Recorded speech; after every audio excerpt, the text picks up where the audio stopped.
할렐루야. 이스라엘 백성들이 자기 마음대로 하나님께 묻지도 않고 블레셋과 전투를 벌였습니다. 그들이 지고 나서 언약궤를 끌고 전쟁터에 또 참여한 것이죠. 근데 또 전쟁에서 지고 만 것입니다. 언약궤를 블레셋 사람들에게 빼앗겨버리고 말았어요. 하나님을 온전히 인격적으로 섬기지도 않고 단지 하나님의 임재의 상징이었던 그 언약궤를 마치 자신들의 부적처럼 이용하려고 했던 그들. 이것은 마치 천지 만물을 지으신 하나님께서 그 하나님의 언약궤 안에 갇혀 있어서 이 우리나라 속담으로 도깨비방망이, 서양 속담으로는 마술램프 지니아 같은 그런 역할을 하는 걸로 생각했던 것입니다. 아주 어리석은 생각이죠. 하나님은 어디 안에, 어떤 사물 안에, 공간 안에 갇혀 계신 분입니까? 아닙니다. 이사야 66장 1절에 여호와께서 이와 같이 말씀하시되 하늘은 나의 보좌요 땅은 나의 발판이니 너희가 나를 위하여 무슨 집을 지으랴? 내가 안식할 처소가 어디랴? 하나님이 안식할 처소가 이 땅에는 있다는 거예요.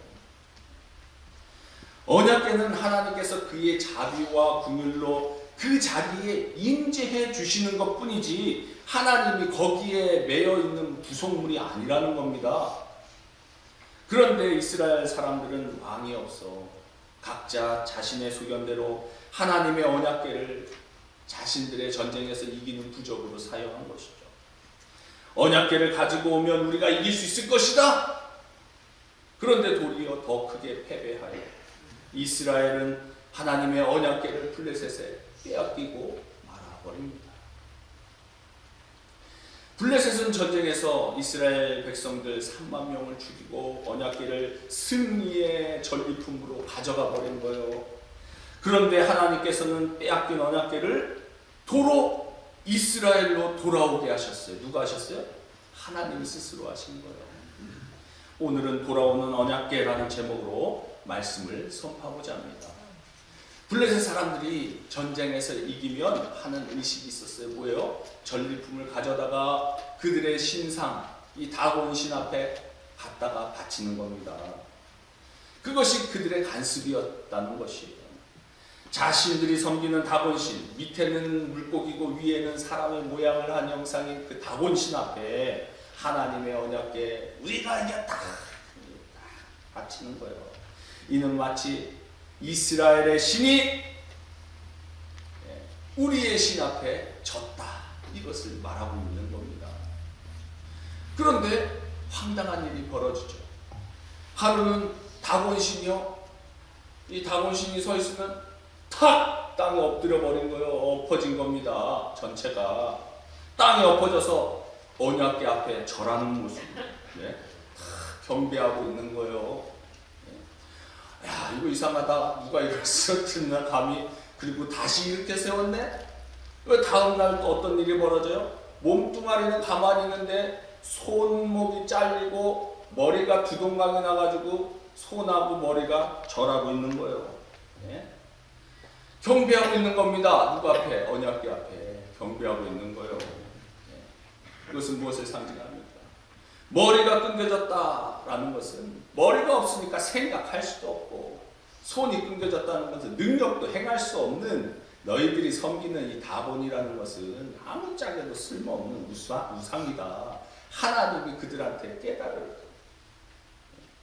그렇게 하신 겁니다. 너희가 믿는 다곤이라는 우상은 머리도 없고 손도 없다. 생각하는 지혜도 없고 능력도 없다. 하나님이 보여주시는 거예요. 자신들의 신이 이렇게 되니까 블레셋 사람들이 고민에 빠지기 시작합니다. 근데 또 무슨 일이 벌어져요? 독종과 전염병이 흩어지는 겁니다. 하나님의 언약궤가 있는 곳에서 막 재앙이 발생되기 시작하는데 어마어마한 독종으로 사람들이 막 죽어나가는 거예요. 이쯤 되니까 이거 불안하다 이거. 출애굽 사건이 떠오르기 시작하는 거예요. 이스라엘 신이 애굽 땅에서 10가지 재앙을 내려서 끝내 바로왕이 항복했던 사건을 그들은 너무나 잘 알고 있었거든요. 그러니까 우리가 이렇게 버티다가는 우리가 죽겠다. 저 이스라엘 신이 참신이구나. 저 이스라엘 백성들은 어리석고 무력하고 아무것도 할 줄 모르는 바보들이지만 저들이 섬기는 하나님이라는 분이 참신이로구나. 그들이 깨닫게 되는 거죠. 그러면서 막 고민이 시작되는 겁니다. 그게 배경이에요. 오늘 1절에 뭐라고 그래요?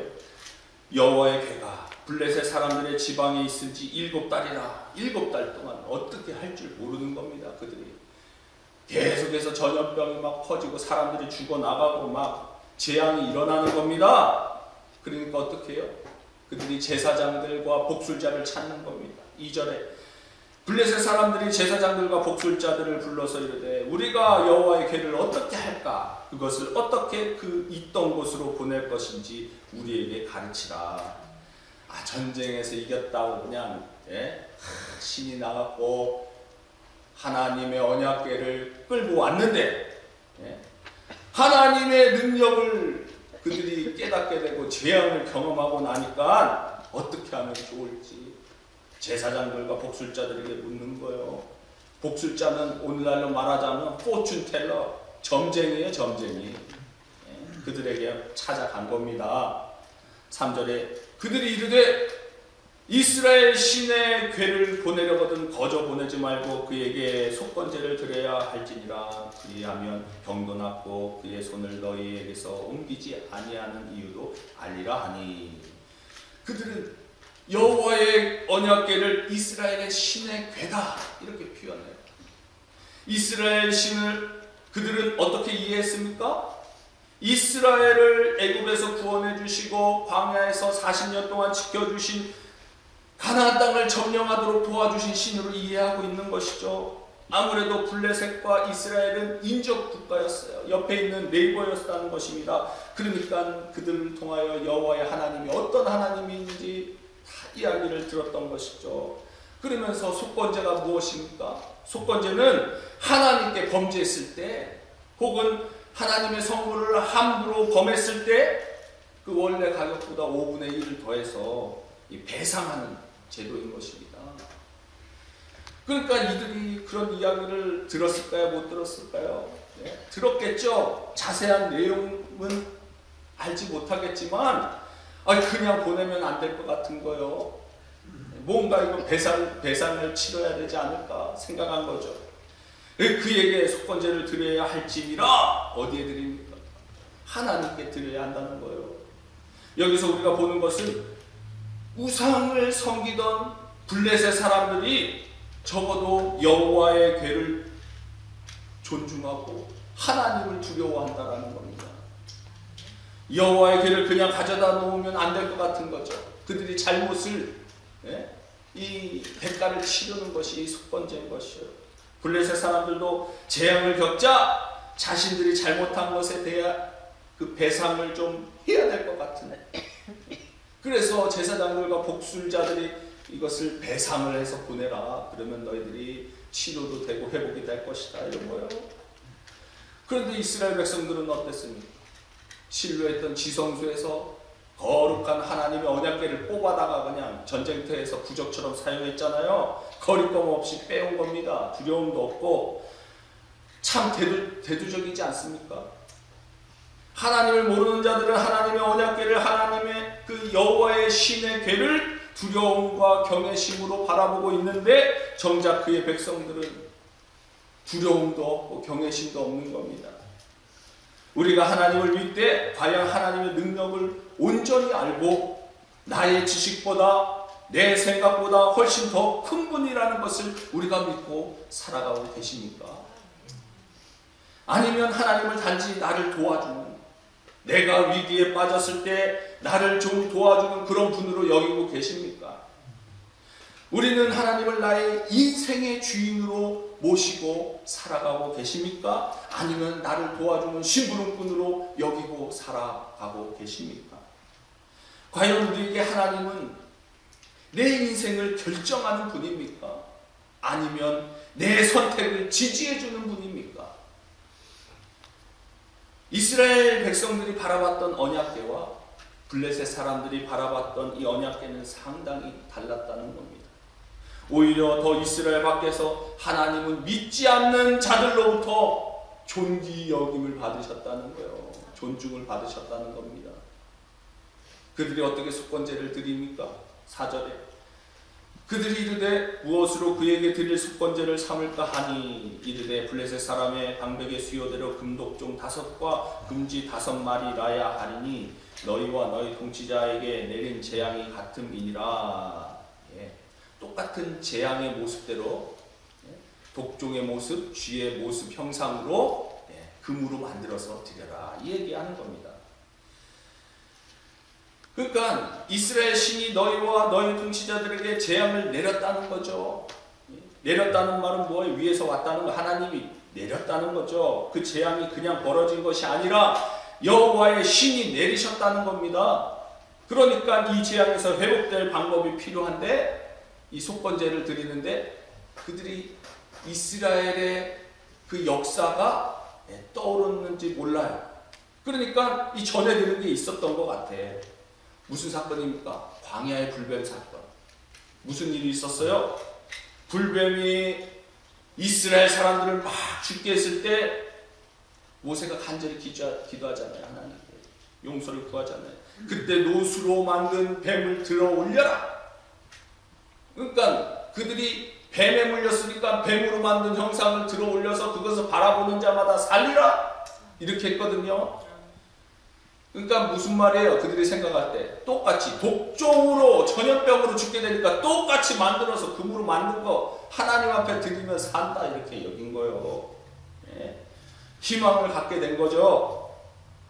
그런데 이스라엘 백성들은 자기들의 출애굽의 역사를 다 까먹고 하나님을 함부로 대했는데 신기하게도 블레셋 사람들이 이스라엘의 역사를 기억하고 속건제를 드리는 겁니다. 여러분 역사가 이렇게 중요한 거예요. 역사를 알아야 대책과 방법을 세울 수도 있는 것이고 특별히 하나님의 역사, 성경의 역사를 잘 알아야 할 줄 믿습니다. 아멘. 그런데 이스라엘 백성들은 하나님의 도우심도 다 잊어버렸는데 블레셋 사람들은 기억을 하는 거죠. 어떻게 합니까? 5절. 그러므로 너희는 너희의 독종 종기의 형상과 땅을 해롭게 하는 쥐의 형상을 만들어 이스라엘 신께 영광을 돌리라. 그가 혹 그의 손을 너희와 너희 신들과 너희 땅에서 가볍게 하실까 하노라. 하나님의 백성인 이스라엘 백성들도 돌리지 않는 영광을 지금 누가 돌리는 거예요? 하나님을 믿지도 않는 블레셋 사람들이 하나님께 영광 돌리고 있는 겁니다. 그가 혹은 그의 손을 너희와 너희 신들과 너희 땅에서 가볍게 하실까 하노라. 이 말은 반대로 이야기하면 그 전에 손을 무겁게 하셨다는 거예요. 이들에게 하나님의 손이 그들에게 무겁게 하심으로 재앙이 퍼져나갔다는 거예요.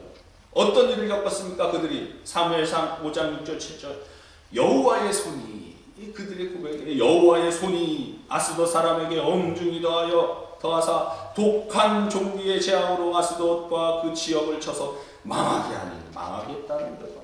아스돗 사람들이 이를 보고 이르되 이스라엘 신의 괴를 우리와 함께 있지 못하게 할지라. 그의 손이 우리와 우리 신 다곤을 친다 하고 그래갖고 이들이 괴를 또 옮겨버렸네. 근데 또 무슨 일이 벌어집니까? 사무엘상 5장 9절 그것을 옮겨간 후에 여호와의 손이 심히 그 큰 환난을 그 성읍에 더하사 성읍 사람들의 작은 자와 큰 자를 다 합쳐서 독한 종기가 나게 하신지라. 이스라엘 신 여호와 하나님의 손이 그들을 치고 그들의 신 다곤을 친다. 또 환난을 주어 큰 자와 작은 자들이 독한 종기가 나게 하셨다. 이 말은 하나님의 손이 그들을 찍어 눌러 벌을 가했다는 겁니다. 그 재앙이 얼마나 심했는지요. 그들이 부르짖어요. 사무엘상 5장 11절 12절 이에 사람을 보내어 블레셋 모든 방백을 모으고 이르되 이스라엘 신의 괴를 보내어 그 있던 곳으로 돌아가게 도저히 감당이 안 되는 거예요. 돌아가게 하자는 거예요. 우리와 우리 백성이 죽임 당함을 면하게 하자니 이는 온 성읍이 사망의 환난을 당함이라. 거기서 뭐라고 그래요? 하나님의 손이 뭐라고요? 엄중하심으로 무겁게, 엄중히 무겁게 하심으로. 죽지 아니한 사람들은 독한 종기로 치심을 당해 성읍의 부르짖음이 어디에 사무쳐? 하늘에 사무쳤더라. 부르짖는 거에 얼마나 심했는지. 여호와의 손이 엄중하심으로, 이 뜻은 하나님이 친히 그의 권능으로 저주와 벌을 내리셨다는 겁니다. 그런데 오늘 6장 5절에서 그가 혹 그의 손을 가볍게 하실까 하노라. 엄중히 쳤던 그 손이 돌려보내면서 속건제를 드리면 가볍게 하실까 하노라. 이 얘기하는 거예요. 이 표현이 중요한 이유는 하나님의 손에 주목해야 된다는 겁니다. 그러니까 이 재앙이 적어도 누가 하신 거예요? 하나님이 하셨다는 거예요. 이것을 누가 아는 거예요? 블레셋이 아는 겁니다. 근데 불행한 건 무엇입니까? 이스라엘 백성들은 그걸 몰라요. 이게 문제라는 겁니다. 하나님이 얼마나 능력있고 강한 분이신지, 하나님이 그 당시에 철기문화를 가진 강력한 민족이었던 블레셋을 꼼짝 못하게 만들 정도로 능력있는 하나님이라는 것을 블레셋은 아는데 그의 백성들은 모르고 있었다는 겁니다.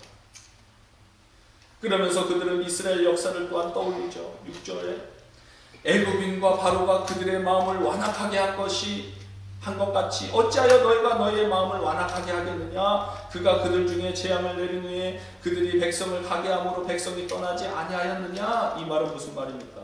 이스라엘 출애굽의 역사를 떠올리는 겁니다. 바로가 마음을 완악해 하다가 하나님께 반항하고 저항하다가 10번의 재앙을 맞고 홀딱 망하지 않습니까? 어차피 보낼 거 안 망하고 보내면 되는데 왜 완악하게 하냐는 거예요. 지금 그 얘기하는 겁니다. 너 그렇게 버티다가 다 죽어. 지금 그 얘기하는 거예요. 이들이 가지고 있는 하나님에 대한 지식이 참 대단하지 않습니까? 그런데 무엇이 없었어요? 하나님을 향한 진정한 믿음이 없었다는 것입니다. 그 위대하신 하나님을 자신들의 하나님으로 모시고 섬기면 얼마나 좋겠어요. 그런데 그들은 하나님을 돌려보냅니다. 모실 마음도 없는 거예요. 7절 8절에 그러므로 새 수레를 하나 만들고 멍에를 내어 보지 아니한 전나는 소 2마리를 끌어다가 소에 수레를 메우고 그 송아지들은 떼어 집으로 돌려보내고 여호와의 궤를 가져다가 수레에 싣고 속건제로 드릴 금으로 만든 물건들은 상자에 담아 궤 곁에 두고 그것을 보내어 가게 하고. 이들이 하나님을 마치 시험하듯이 보냅니다. 그들이 하나님의 그 무거운 엄중한 심판으로 인해서 재앙을 겪었잖아요. 그런데 이게 정말 하나님께로 온 재앙인가? 테스트하는 거예요. 그래서 소를 준비하는데 이왕이면 힘센 황소들을 갖다가 끌고 가게 하면 얼마나 좋겠어요. 근데 오히려 송아지 낳은 지 얼마 안 된 암소 2마리, 그것도 한 번도 수레를 끌어본 경험도 없는 그 암소를 이용해서 돌려보내기로 결정한 겁니다. 생각해 보십시오. 한 번도 마차를 끌어본 적도 없는 암소가, 그것도 송아지에게 젖을 먹이고 있던 그 암소가 자기 새끼 놔두고 떠나가겠냐고. 가장 모성애가 가득한 그 시기에 얼마나 암소가 송아지와 같이 있고 싶었겠습니까?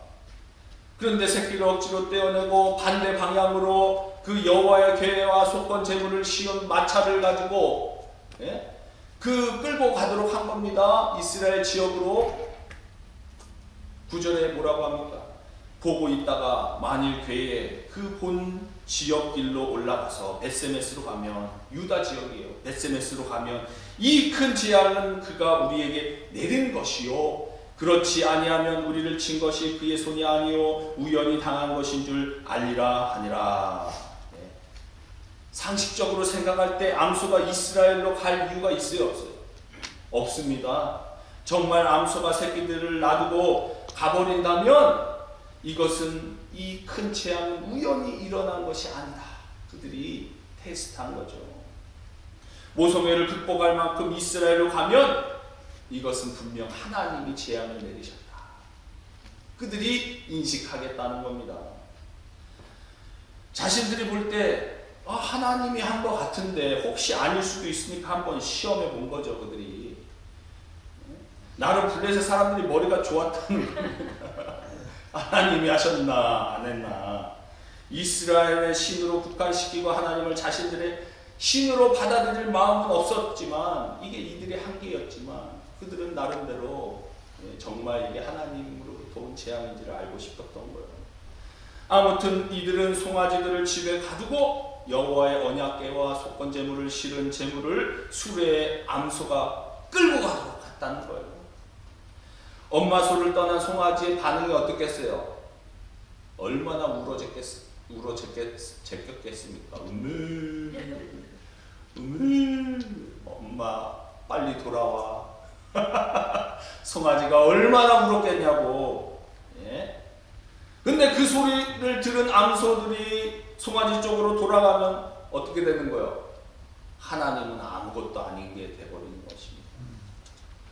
그런데 그 송아지들의 울음소리를 듣고도 이스라엘로 수레를 끌고 가게 되면 누가 하신 거예요?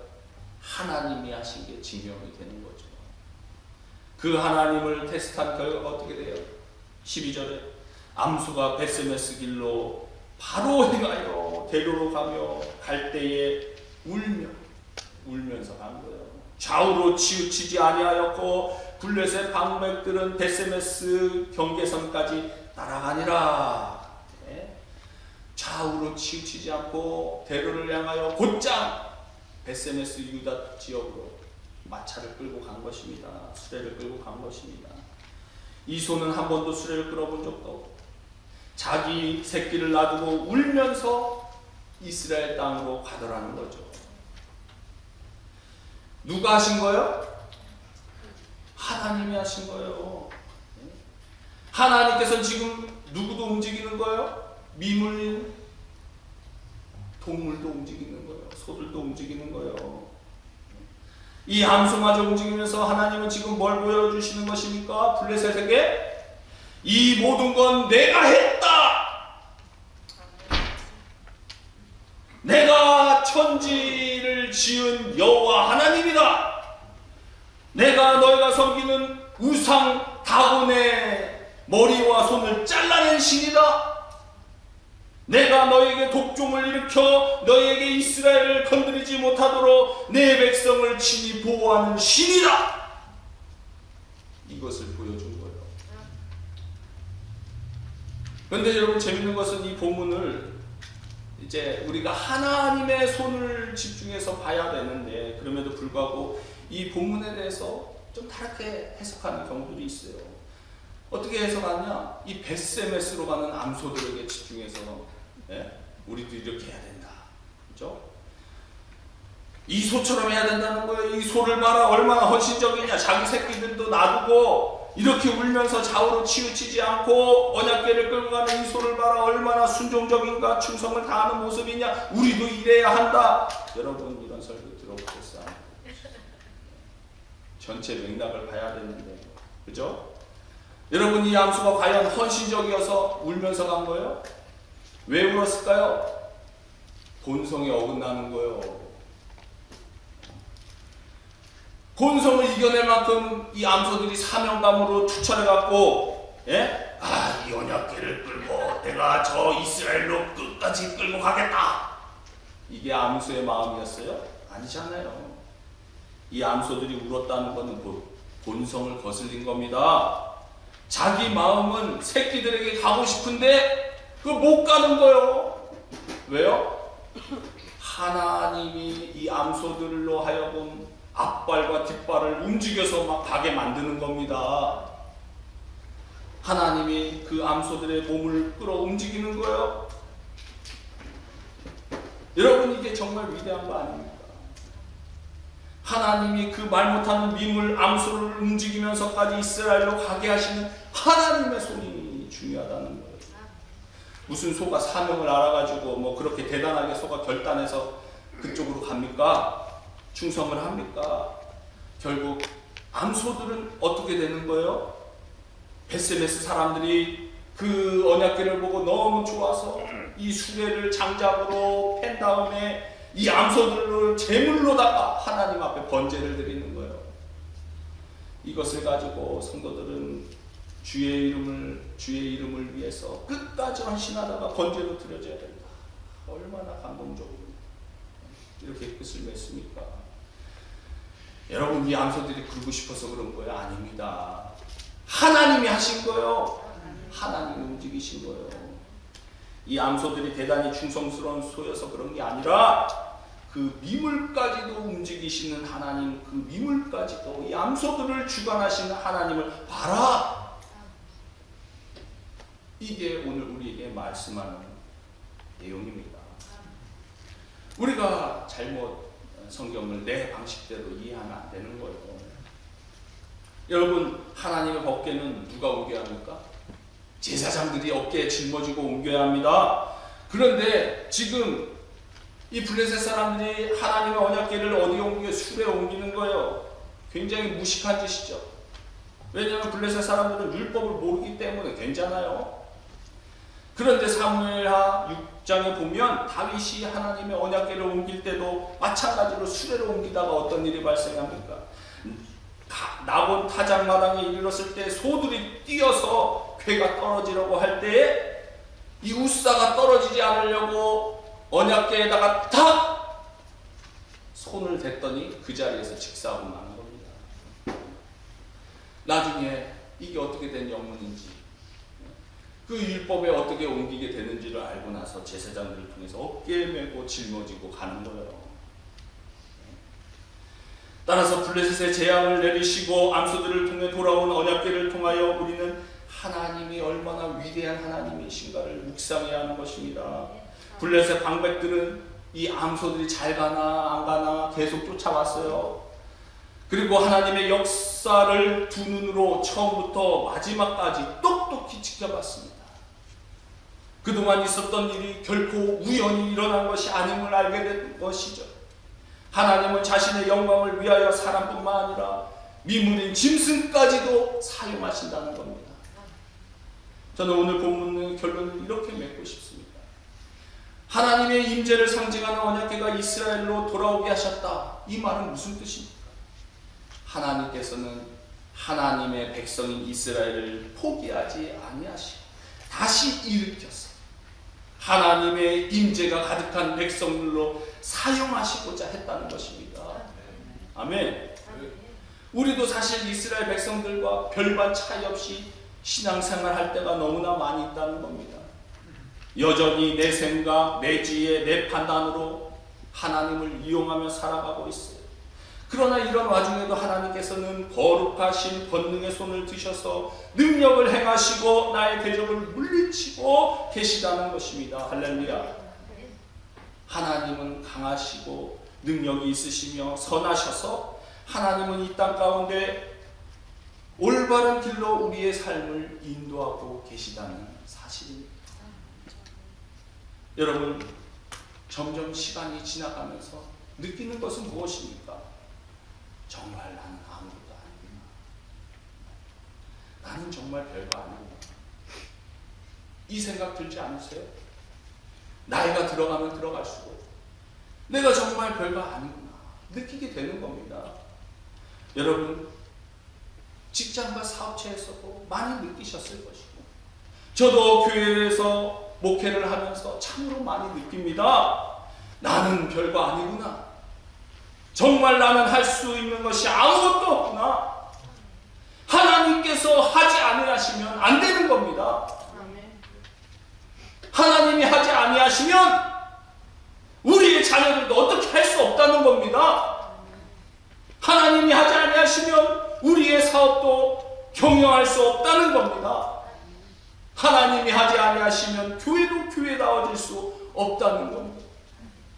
그렇지 않습니까? 이스라엘 백성들이 블레셋 민족보다 나은 게 뭐가 있었어요? 중요한 것은 이것입니다. 여러분, 하나님의 백성인 이스라엘이 블레셋 민족보다 머리도 나쁘고 실력도 없고 전쟁도 할 줄 모르고 하나님에 대한 경외심도 없었어요. 그러나 하나님이 그 백성을 버리지 아니하시고 하나님께서 그 백성을 다시 한번 살려주시는 것입니다. 하나님께서 사무엘을 통하여 다시 한번 그들의 마음 가운데 믿음을 심어주시기 위함입니다.